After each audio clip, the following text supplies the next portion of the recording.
Tila sobrang init nga ng laban ngayon sa Manila matapos nga na mag-file ng kanyang kandidatura ang dating mayor ng Maynila na si Yorme Isko Moreno. Yes, ayon nga kay Yorme, marami ang nag-uudyok sa kanya na muling sumabak sa pagiging mayor ng Manila dahil maraming araw ang nabago nung si Mayor Hani Lacuna na ang naupo rito.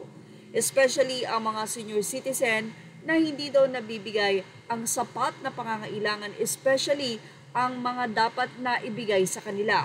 Kaya naman dahil sa panawagan na iyon ay napilitan muli tumakbo o kumandidatong muli si Yorme. Nakakalabanin nga ang dating kakamping si Mayor Hani Lacuna, ang kasalukuyang mayor ng Maynila. Well, threatened nga ba si Mayor Hani dahil talagang maganda ang ginawa nitong si Isko Moreno sa Maynila? Ani Isko, ang utang na loob ko ay sa taong bayan. Never akong magdadalawang isip. Never akong hindi lalaban sa mga politiko kahit kalaban o kakampi kapag sinasagana saan na ang interes ng tao.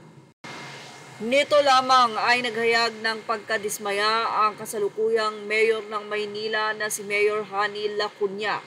Ayon sa kanya, I feel betrayed because noong siya naman ay namaalam at tumakbong presidente, very clear sa amin sa partido namin na kapag hindi siya sinwerte ay magre-retire na raw siya. Pahayag naman ni Mayor o former Mayor Isko Moreno, nagulat ako na ganoon ang magiging reaksyon niya. Hayaan nyo na lang yung ate Hani ko, let it be, pabayaan na lang natin, intindihin na lang natin ang ate ko, siguro bugso lang ng damdamin.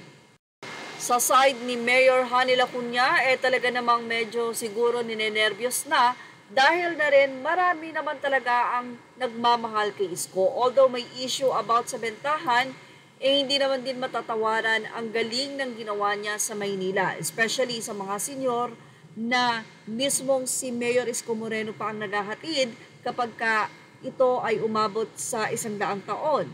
Kaya na-miss ng mga Malinenyo ang presensya ng kanilang former mayor na si Isko Moreno. Ang tanong, may laban nga ba ngayon si Mayor Hani Lacuna?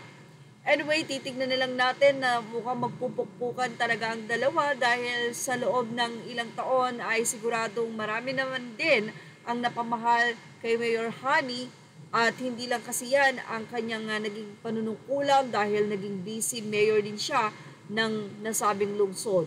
Pero dahil nga ngayon sa pagtakbo ni Isko Moreno na marami talaga ang nag-uudyok na muli itong maging mayor ng Maynila, talaga namang kakabahan ng kalaban. Well, ano ang masasay nyo about dito? Ilagay na ang inyong opinion sa ating comment section. Images or all credit to the rightful owners. Thank you for watching Showbiz Now.